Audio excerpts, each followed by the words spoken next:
I'm here to talk about zero-knowledge proofs. How many in the audience have heard of them? How many in the audience have used the ZK rollup or some kind of zero-knowledge application? Okay, so fair bit. Hands up for Polygon ZK solutions. If anyone's used Polygon ZK solutions, use Polygon ZK solutions. What about Starknet Cairo? Okay, so a few more for Starknet Cairo. Oh, geez. Right. Cool. Before we get into zero knowledge and stuff, let's get to know me. I'm Swapnil. Give me a follow at SWP0X0. My background is that I worked on WARP, which is a compiler from Solidity to Cairo.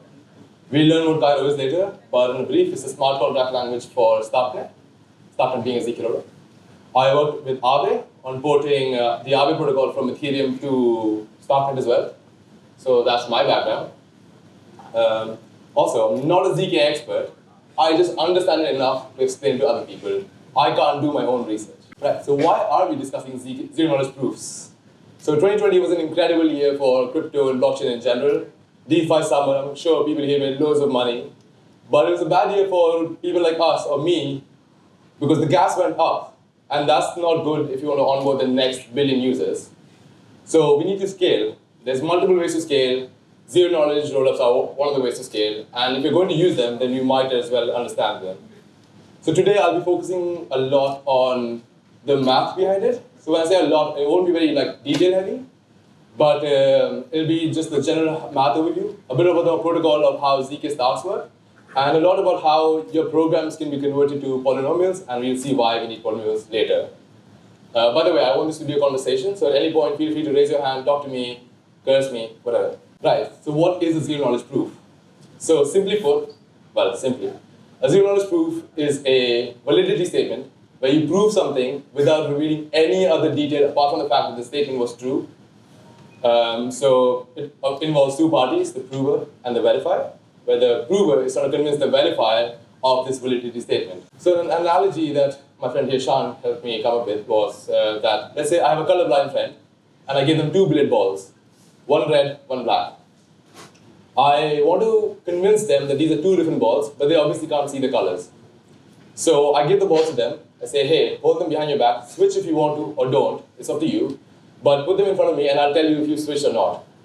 And I can guess 50-50 by probability if they switch or not, but if they do it enough times, then we can have a probabilistic guarantee that that I can see the color balls and they're different, but we've not revealed the color of the balls to our colorblind friend. So that's kind of the analogy, and that's how it kind of works. There's obviously a lot more math and stuff to it, but this is what it is. What do we get out of ZK proofs? Something that's important we get is computational integrity. What does that mean? Computational integrity is the fact that once you run a program, you can prove and verify that this is exactly what the program was intended to do, and this is what it's done. Why is this important? Because previously, we had to rely on consensus and decentralization for the same property.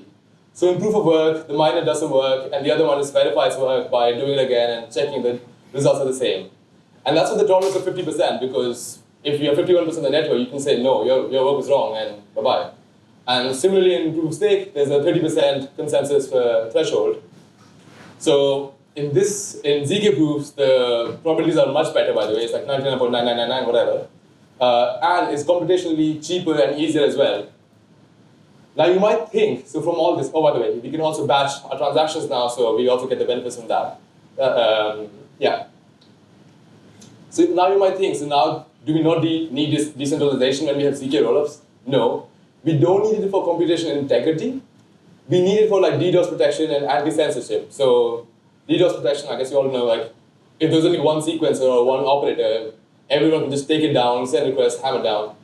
And censorship resistance is, let's say I'm a sequencer and I don't like Ethereum for some reason, right? I can just say, oh, your transactions are not getting in and you're not participating in my rollup or in my blockchain, which is not fair and which is not what we want for our ZK rollups. So that's why we need decentralization for our L2 rollups. Right, coming to how programs and proofs work, this is just the general execution, what the general execution of a program looks like, right? You've got your program, you've got your input and your output. So your program takes the input, produces some output. So now to prove this interaction, we need to record it, we need to serialize it, right, in some manner. We choose the simplest form available. Let's say your computation takes n registers or W registers, and it lasts for n cycles. If you don't understand registers, you can kind of think of as variables, but on the CPU level. So what we do is just make a n cross w table, where w is the number of registers and n is the number of steps or the cycles that the computation lasts for. We make that table and then get all the information in there. So, and this is called the execution trace of your program. It's just a balance sheet of your program in some sense. So let's see what the execution trace of the Fibonacci program might look like. So you've got your input, which is probably the first initial steps. And then your execution trace is just at step 2, you can see there's the invariant that the contents of register 3 are the sum of contents of register 2 and register 1, which is what the Fibonacci sequence is. You add the last 2 numbers in the sequence, and then you get the next one. So you can see the invariant holds for all the steps, and this is how you're recording your program. This is how you're serializing the execution of your program. Not your program itself, the execution of your program. That's an important distinction. Right.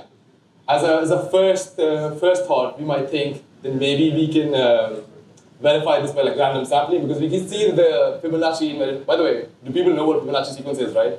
Yeah. Cool. Yeah, so we can see the Fibonacci sequence holds for all these steps, right? And we might think, okay, maybe we can do some data science and just randomly sample and see if it holds for some threshold, and maybe that'll be good enough.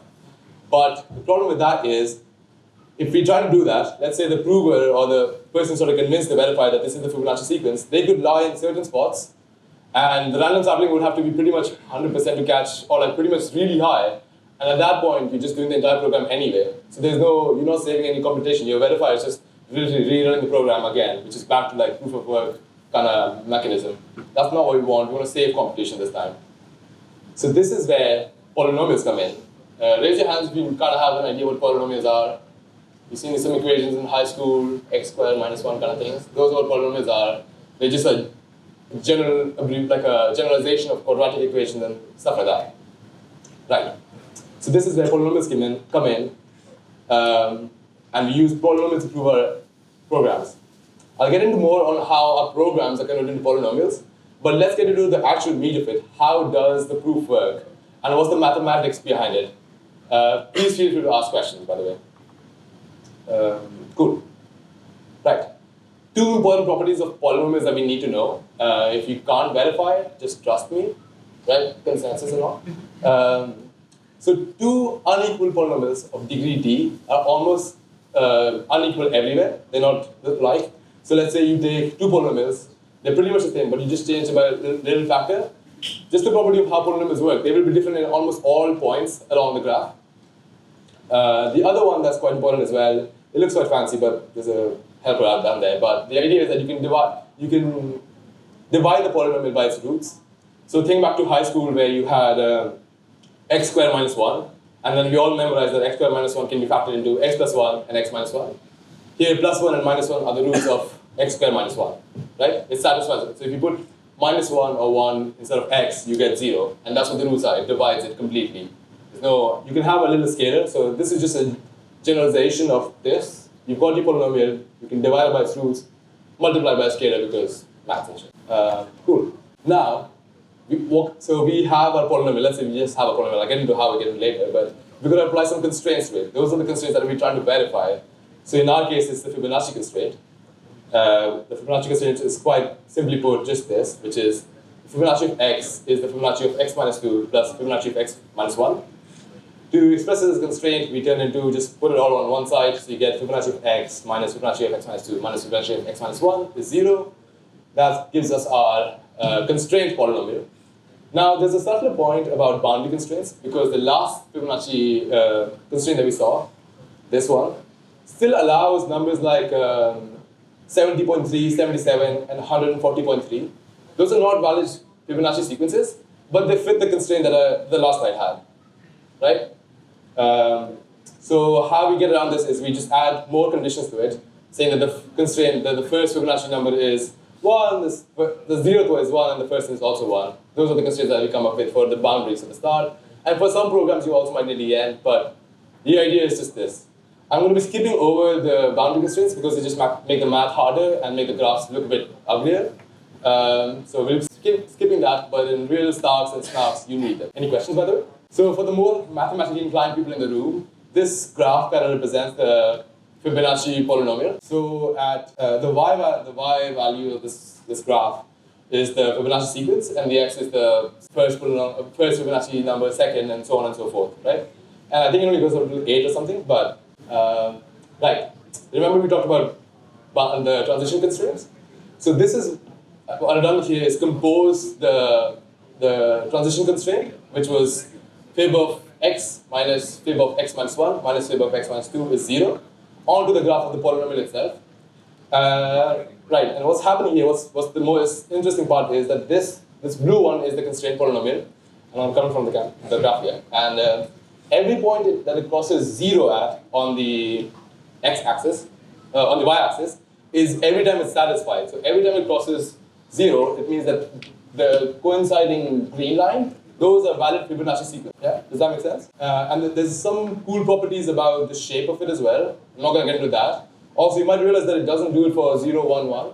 And that's because we skipped out the boundary constraints. If it did, it would kind of go all around right here, but right. So from that, we can see that the roots of this polynomial are 3, 4, 5, 6, 7, 8, right? Again, because we skipped the boundary constraints, 0, 1, 2, not roots of this polynomial just yet. If we did have them, those would also be constraints, implying that I can agree beforehand and just know, hey, this is what we're trying to do, so this should be the constraint polynomial. Px represents a program, so it's provided by the prover to the verifier. Zx can be known by just knowing Cx as well. So if the prover and the verifier know Cx, they can also calculate Zx independently of each other. They don't have to share any information for that. And Dx is provided by the prover. And later on, we'll see vaguely how the interactions on this polynomial on the left side and that side help convince the verifier that the prover is done the right thing. Any questions? I can't, man. It's polynomial shit. Sorry. Did you hear the billiards ball analogy? Kind of like that. In that analogy, there's not a lot of math, so this doesn't exist, but it's an analogy. It doesn't fully represent the information that this does, and that's why it's an abstraction. It's kind of how abstractions work, really. Maybe by the end of the talk, I can come up with something, but usually I'm not that smart. Right, so at this point, what do we have? Let's convince you that this math kind of checks out, right? We've seen how Zx can be example from Cx, which makes sense because it comes from the statement that we're trying to prove. Px represents a program, so that should be fairly straightforward. And dx is just the calculation on Cpx divided by Zx. Cool. At this point, we think back to our polynomial properties, the first one, where two unequal polynomials of degree d are unequal almost everywhere. So to improve our probabilities, what we do is, let's say if the prover committed to a 1,000-point data polynomial, so it's of 1,000 degrees, we upsample it, and we upsample it to by a factor of whatever you like, in this case 1,000. So the blow-up factor, that's what it's called, is 1,000 in this case. And at any point if we sample the polynomial, now the probability of the error rate is 1,000 divided by a million, which is 10 to the power minus 3. And if you do it n times, it's 10 to the power minus 3 to the power of n. So 10 to the power minus 3, let's say we do samples twice. That's 10 to the power 3, 10 to the power minus 6. That's 1 in a million chance of getting it on one sample. So that's pretty good probabilities. In proof of work, it was 50%. In proof of stake, it was around 30% because of consensus problems, right? Here is that. In real scenarios, the blow factor is 16 because that's good enough, and also because the data points are more than 1,000. Right. Does that make sense? Vaguely? Yeah? Cool. Yeah? So, as the person who's writing the code, let's say I have the Fibonacci series, right? Yeah. Can't I sneak something in, like if we're in this kind of range, let's say between 3 million and 3 million and 5? Yeah. If I get this kind of number, won't the sampling like miss it? With probabilities of 1 in a million, yeah. Okay. But, and also, so the cool point here, this is outside the talk, but I'll address it now. So when you're doing a roll-up, in those cases, right, the constraint is not decided by you. The constraint is actually the VM itself. The constraint polynomial, if I go back, that one. The constraint polynomial in our case is a Fibonacci, right? But in the case of roll-up, this is quite gigabrain. This polynomial includes the entire VM of Cairo in our case, because we're doing StarkNet. But if you're doing another ZK VM, what you're actually doing is encoding the entire VM. So it says, if this is the instruction, and these are the values at hand, then the next value should be this. That's what's encoded in there. So in case of ZK rollups or rollups, you don't control the constraint anyway. So anything that's outside those boundaries is rejected automatically. In your example, if you get to choose the constraint, then the verifier also has the same constraint. If your program includes that constraint, then the verifier, for the verifier, that's the correct thing to prove. Does that make sense? Basically, I'm giving my entire program, and the opcodes will be there. So then they know exactly what the program is, and so I can do it. Yeah, something like that, because the opcodes are there, and then the execution, that in the execution trace, is one that records the transitions. And if you think about it, the transitions are just based on the opcodes. You look at the PC, the value of PC, and you say this is instruction, and this is the data stack. I'm saying EVM, but the other ones also kind of work similarly. So you see the opcode, you see the values at the hand at the stack, and you do some operation on them, and then you get some next state, right? So that's how the constraint works for ZK rollups, or StarkNet at least anyway. Cool, does that make sense? Yeah. Cool, lovely. Skipping forward. Right, so we make our properties look pretty good, 1 in a million, or whatever you wanna, whatever satisfies your consensus mechanism or whatever your needs. How do we get PX? So I promised you, we'll convert our programs into polynomials. This is how we do it. PX is derived from your program execution using a process called arithmetization, which is the process of converting your program to polynomial. We use the execution trace to convert your program into a polynomial. How do we do that? Right, before we get to arithmetization, this is where the upsampling comes in, by the way. So your program execution, you saw like it was step 1, step 2. In some sense, what we're doing is just adding more steps in. And this works out because of field arithmetic and groups and subgroups. I'm not going to get into the maths of it because it's quite complex and I couldn't explain in 60 minutes. But trust me here that there's a subgroup in a prime field, and you can interpolate between the subgroup in the prime field. It's quite heavy math. Talk to me after the talk if you understand these kind of terms, and then maybe we can have a discussion on this. So, but basically, before we do the arithmetization, convert a program into a polynomial, we record the execution trace, we upsample it, and then we do arithmetization, which is combine the execution trace with the constraint polynomial to produce a low-degree polynomial. The fact that it's a low-degree polynomial is important. It makes the verifying easier and efficient. The constraint polynomial is chosen based on the statement that you're trying to verify, in our case, the Fibonacci one. But in case of rollups, this constraint actually encodes all the things about the VM that you're trying to make. So ZK VM, Cairo VM, I don't know, whatever VM you come up with, Biconomy VM, yeah. So this is what arithmetization is. So we have a register 1 and n cycles of that. We have register 2, n cycles of that, and register 3. So we just stitch a polynomial that looks like x minus 0, x minus 1, and you can see this corresponds to register 1. I've color-coded them as well. The second part is in addition, so it's a random, linear random combination. So x minus 1 and so on and so forth corresponds to register 2, and the last one is the register 3. And here we have alpha, beta, and gamma. Alpha, beta, gamma are scalar random numbers provided by the verifier. This basically helps the probabilities and makes it easier for the verifier to know that the proof is doing the right thing, because these are provided by the verifier, and the verifier can easily check these numbers on the other hand when the prover sends this polynomial to the verifier. Yeah? Does that make sense? Right. Now this is a high level overview of the protocol, right? Once we've got all these fancy math, what do we actually do? The prover then commits to this polynomial. How does it do it? It uses a Merkle tree. So do people understand what a Merkle tree is? Yeah. For those who don't, it is a hash.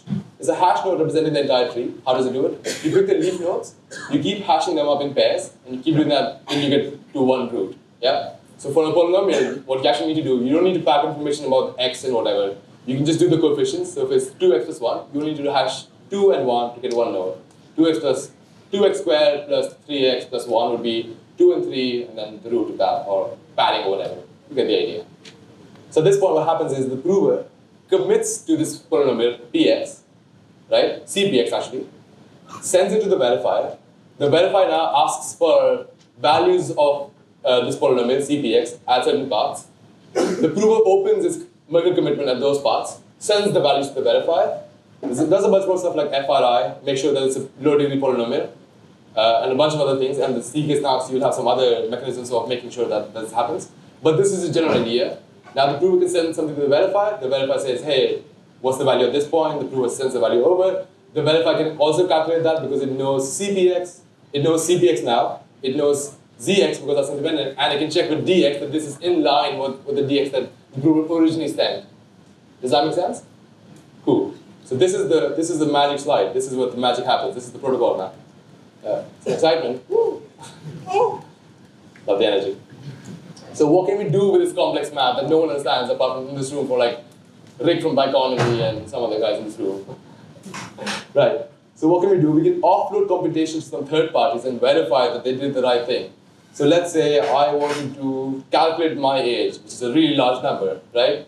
But my small laptop can't do that. So I send this computation to Facebook, hey, please calculate my age, which is like 6 gazillion or something like that, right? Facebook could do this. They can do a proof of it as well. While they're doing this calculation, they make a proof of this calculation. Listen to the proof to me.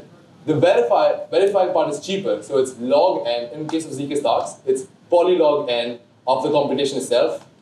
So the verification is cheaper, and that's why in ZK rollups, the verification happens on-chain, so on Ethereum, because that part is the cheaper part. So you can do stuff like that. Another example of that is actually, you want to verify that the latest block of Ethereum is valid. So what does that mean? You need to check the hashes from the Genesis block up to the latest block. That's pretty hard for my shitty laptop to do. So I can ask a miner to do this for me, make a proof that they've done the right thing, and I can verify the proof on my local machine and be guaranteed that the latest block was the right thing.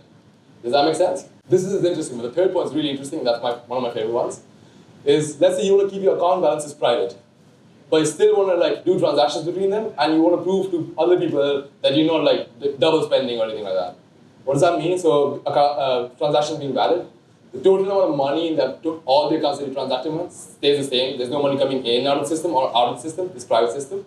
And once you've done your like 20 transactions and maybe you want to open it up to the public, then you can say, hey, this is the proof that all these transactions are valid. You can verify this proof without seeing what the actual account balances were. So Polygon has a solution called Polygon Nightfall, which does something similar, and Aztec Network also does something similar, where you can keep your account information private, do transactions with that, and still prove that these are the right things I'm doing. You can do the right thing without showing doing the right thing and give a proof of that. This is really cool. And whatever you guys come up with, I'm expecting at least 18 ZK startups out of this talk. So high hopes here, huh? Right. All this math is quite complex. No one wants to do it. No one wants to look at it ever again.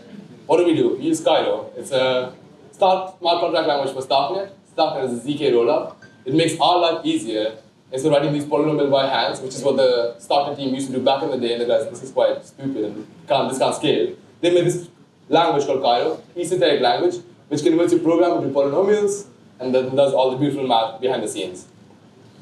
Let's take a look. Right. Is it visible? Can you see it? Zoom in, right. Yeah, is that better? Right. So using a similar programming model as Solidity and EVM chains, where you've got your functions and your storage variables. There's no like inheritance and modifying, but that's just syntactic hoo-ha. Like you can get into that and it's still the same language. The programming model is the same, right? And that's the most important part because developers are smart. They can catch up to the syntax changes, but the programming model is different. That's hard to catch up with, right? So this is in the program. I'm not going to talk through all of it. So this is on starknet.io/playground. You can check these programs out. The basic idea is that you say that, hey, this is a Starknet version of Cairo.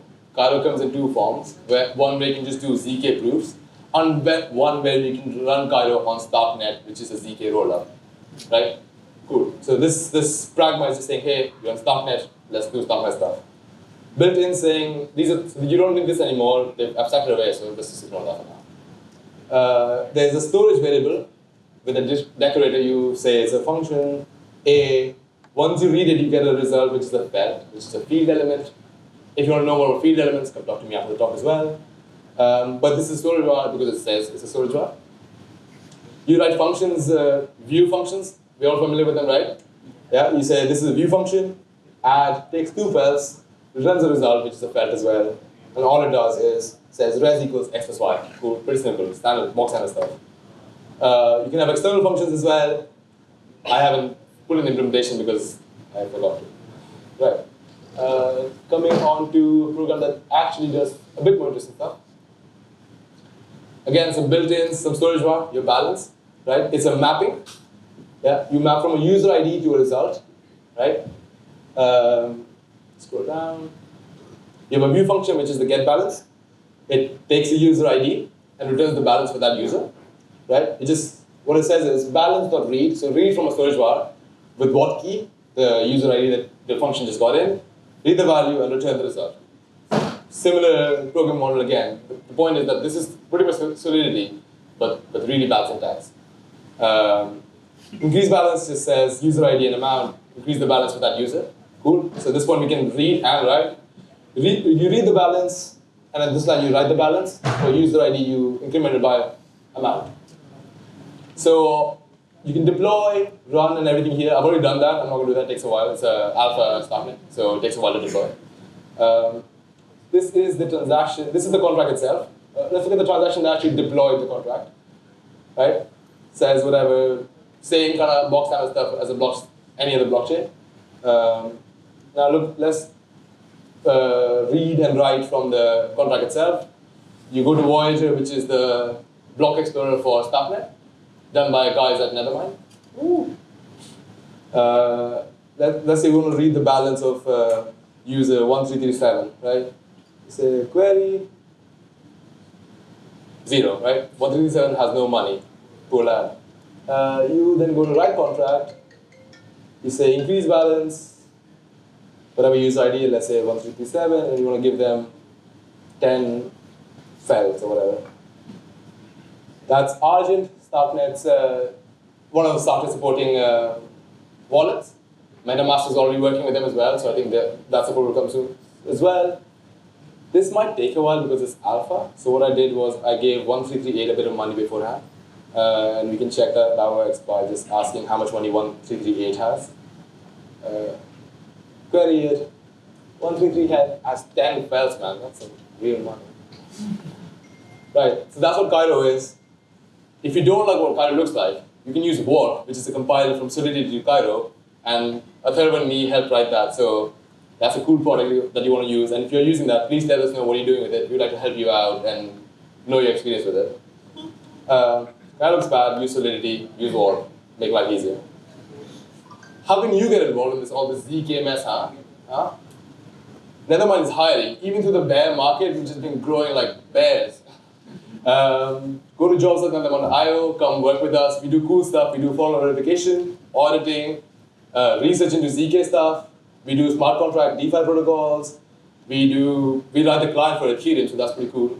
We are working on the block explorer for Starknet, which we just saw, Voyager. We do the compiler from Solidity Cairo. We also are writing Juno, which is a client for L2 Starknet. We just have to do really cool stuff, man. Our internship is the perfect place to learn. So it's open all year round. Join us while getting paid. It's fully remote, flexible hours, open all year round, and you get the chance to work with some really cool people on some really cool problems. Check out more at jobs.nethermind.io. Also, we're not just hiring developers. Anyone who's doing cool stuff in the crypto space and they can add value to the crypto space, come talk to us. We'll probably find something to work with you on. So yeah, that's pretty much it. I'll leave it at that, and please shoot some questions up towards me. If you don't, I'm going to assume I did a perfect job and you all understand ZK right now. I'm going to start asking questions. I'm serious. Yeah, go. Can you write privacy applications on Cairo? Right, this is interesting, right? Cairo, so Starknet just deployed L3s, which is a layer 3. So we heard about L2s, what's in layer 3? You do your program off-chain, then you get it verified on an L2 instead of L1. And that verification is again verified on an L1. So you inherit the security of an L1, but then you do your transactions even off-chain. And there's a mode called Palladium, where instead of posting your data upstream, you can choose to keep your data wherever, only your proofs are submitted. So with an L3, yes, you can keep your data private and do transactions. Yeah. So yeah. something like an continue to that only. So something like an partial information reveal can be possible with this? Yeah. So the question is, if you can do partial information reveal and do something like that in Cairo, yes. It might be hard. It's not like you just use one library, but it'd be too easy if it was that, right? Too boring. Yep. The verification part you talked about. So, you want to go back to slide? No. So the verification part, in the case of a blockchain protocol, it's still the verification part goes through all those consensus rounds, or Yeah. So the verification still goes to the consensus, right? Because it's still a transaction. You submit your proof as a transaction to L1, and then the miners do consensus on that. Yes. Again, you kind of need that. If the verifier was just one person, again, you have the same problems as censorship resistance, DDoS, and then you need to trust the verifier that's doing the right job.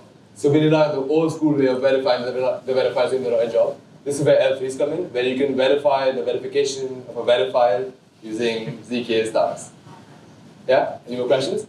Yes, please. Can I make a rock, paper, scissors application where I cannot see what the opponent has given through a transaction? Like if he's played rock or if he's played scissors? Yes. So you can probably actually even do that with Merkle commitments or something like that. Yeah. Yes, you can do that. Yeah, you told like L3 will be coming. Yeah. Like so for L1, like you will be using the immutable X or something like that, and on top Sorry, of could you it. speak up, please? For the L1. So basically, I'm just saying that. So basically, just I'm saying that for L1, like you will be using the immutable X, and maybe for L2, like Starknet will be there, and for L3, you will be just building the privacy or something. So, For L3, sorry again. What did you say for L3? so like on L3, the privacy will be there basically. Yeah, yeah. Well, you can choose to do that, yes. There will be a L2 mode for Starknet as well, called Palladium, where you don't have to share all your data up. You can do your own data availability layer. So maybe like Celestia, whatever you want. It's plug and play. Like the future is modular. I think AZ Tech is already doing So the same. Aztec is already doing that, yes. Yeah, I mean, But like if you want only one person to do that, that'd be boring. competitive. Yeah.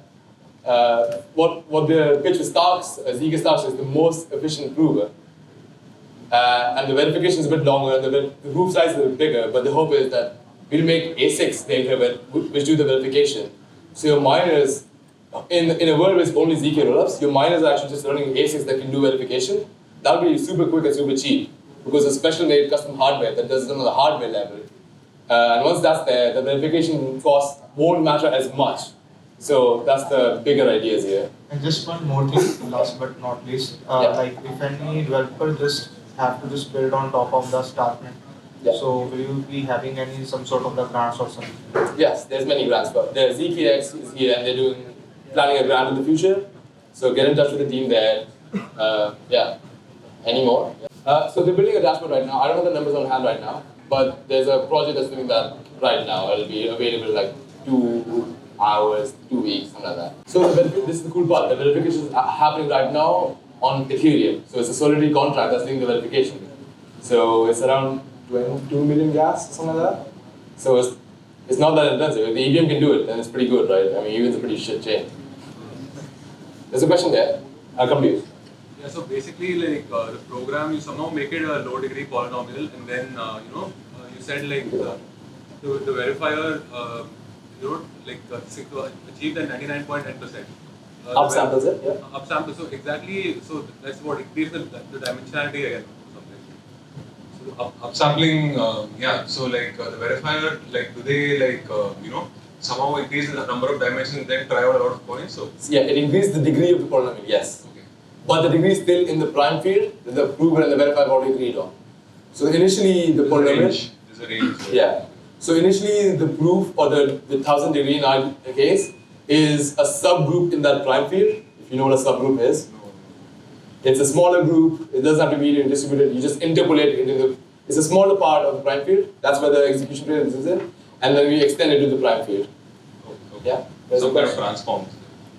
Yes. Yeah. Yeah, you spoke about WAP, the Yeah. compiler that basically converts Cairo. Solidity to Cairo. So I just wanted to know what kind of progress is being made on that. Are all the opcodes supported? And, Yeah, I can show you the feature list that's not supported right now. I don't see what I'm typing, so you're going to help me out. Did I write what? I did. That's the current unsupported feature list for WARP right now. Yeah. Is that better? Right, so some of these actually have been implemented, like, by the way, gas makes no sense in Starter right now, gas left, those information is not there in Starter, so we can't support it. But delegate calls is actually in one of the branches, it's being worked on right now. Low-level calls will probably not be supported. Too much difference in our call data and ABI works on Starknet and Cairo.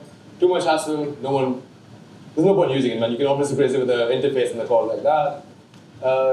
These are some expressions that you probably will never write yourself, but are enabled by Solidity's weird ass specification. Yeah, so some of these like message.data, it's just a call data, so if you really want to use it, you can get around it ways. And also for these features that are not supported, Warp lets you write Cairo in line with Solidity. So Cairo will obviously progress further than Solidity, right? And there might be some features that you want to use on Starknet that are not available in Solidity. So you can write inline Cairo in your Solidity, and we do it in comments as well, so that your contract you can still deploy in Solidity and Cairo and have the same file and not have different files like that. One add-on question. Yeah. So the WAP compiler compiles Solidity directly into some sort of bytecode, or No, the language that you saw before? yeah. Something like that, yeah. Not the bytecode itself, because that language, right? So Cairo actually started as an assembly language, and they started building like let expressions and if and stuff on top of that. But at its heart, it is an assembly language. They just had a bit of syntax sugar to it. So that's what WAP compiles do. Yeah, thank you. Cool. Any more questions? Yeah. I see message.value is not supported. Yeah. So message.value only makes sense on Ethereum because Ether is the native token in that, right? Starknet is going to use ERC20 tokens for everything. So what's the native token? You don't know because you want to do it in other transactions. There is ways to get around it. What you can do is when the caller is called the call E, you can approve the same amount of message.approve, and in the call E, do the transfer.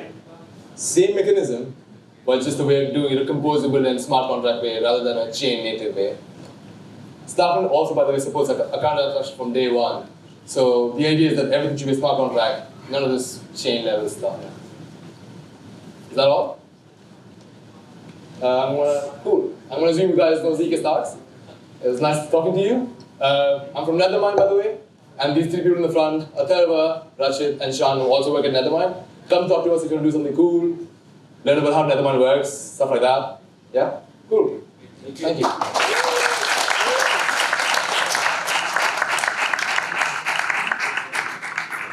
Thank you, Swapnil. That's a very great session. Love it. Okay, next we have Aviral.